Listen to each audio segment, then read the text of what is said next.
Let's talk about some other teams that could maybe be sharing in that line of thinking, Frank. And you had your list last month of the top 5 buyout candidates. And it started with Tyler Yamamoto. It included Mike Riley, Mikhail Granlund, Anthony Mantha, and Ryan Suter. I would add a guy like Matt Murray in there. Today on the DFO Rundown, you brought up Joel Armia of the Montreal Canadiens as well. Are any of these, as I rattle off the names, do you go, that's a smart buyout? And which ones do you think might happen but are maybe short-sighted?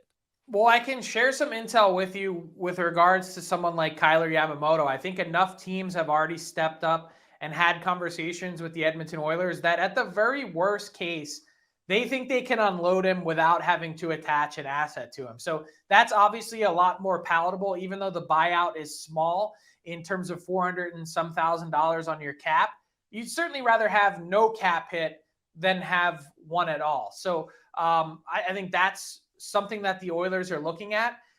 When it comes to some other guys on the list, and the calculus for some teams becomes, can we just survive one more year? I think Matt Murray is an LTIR candidate. And in fact, I think the Toronto Maple Leafs are interested in trying to move that contract if they can, because they don't want to be operating in LTIR if they can avoid it. Mike Hoffman is a guy from the Montreal Canadiens that they're trying to move. They're trying to basically give him away for free. They don't want to attach anything to him in terms of a pick in order to make it happen. But then the push to that becomes, for a Canadiens team that probably isn't going to make the playoffs next season, can you just survive the start of the year on the cap and then trade him at the deadline potentially and retain half? Maybe that becomes a lot more of an attractive of an option instead of giving him away for free. Just hang on to him a bit, and then you have a trade deadline asset to move.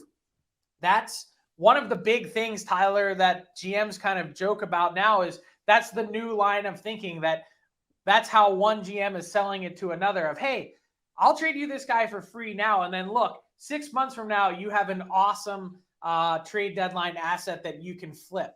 So maybe you're not getting anything for him now, but you can get something for him later if you're able to wield your cap space appropriately. So there's a couple sneaky buyouts out there, Tyler, and I would say one that I have in the back of my mind is TJ Brody from the Toronto Maple Leafs.